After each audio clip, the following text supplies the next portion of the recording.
So we got a big development in a case that you guys may remember. This was of the brother of ZackTV, Deontay was his name. We got murder charges that have been filed now. A guy named Lavarius. What was going on around the incident was on camera. So this was in 2022. There are murder charges that have been filed now, and there were actually 2 people killed in this incident.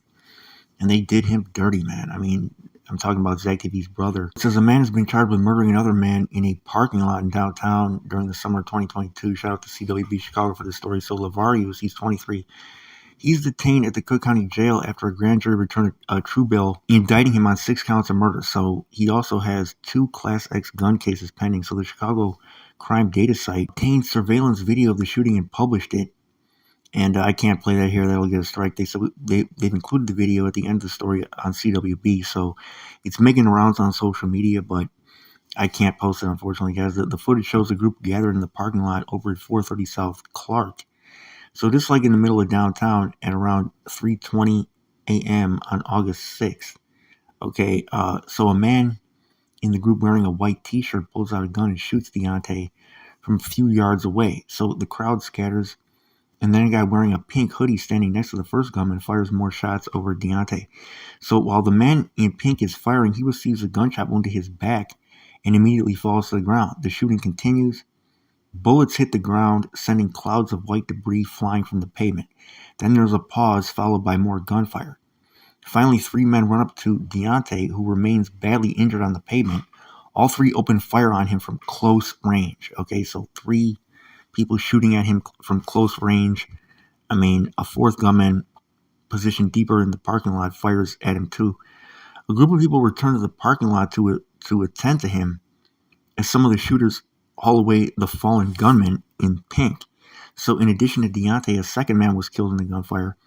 A 3rd was shot and survived. So at a detention petition, the prosecutor said that multiple Chicago police officers identified Lavarius as one of the 3 gunmen who walked up to Deontay and shot him from close range. According to court records, Lavarius was on parole for a felony gun case when the murder occurred. He also has 2 pending Class X armed habitual cases, and the allegations in the pending cases are nearly identical. So in the first, Chicago police officers said that he ran from them after he was seen walking back and forth adjusting his waistband on the corner of 71st and King on the evening of June 14th, 2023.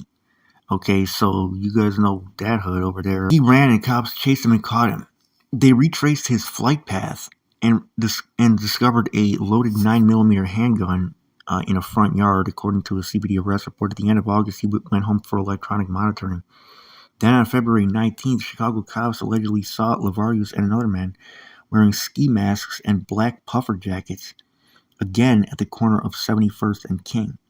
The men walked with their left arms pressed tight against their bodies, leading the officers to suspect that they were concealing firearms. So Lavarius and the other man ran when the cops approached them. Officers said that they heard the clang sound of metal hitting a surface. As they approached him, they eventually found him hiding in a convenience store restroom. So the CPD report said that Lavarius was wearing his electronic monitoring bracelet when they arrested him. He had been detained in the Cook County Jail since February, since that case was filed. So there were 38 people shot in the loop during 2022. And this is in the middle of downtown. So you guys see when they say downtown is safe, that is not true at all. 38 people were shot there during 2022. And that was basically bigger than any other year since at least 2001.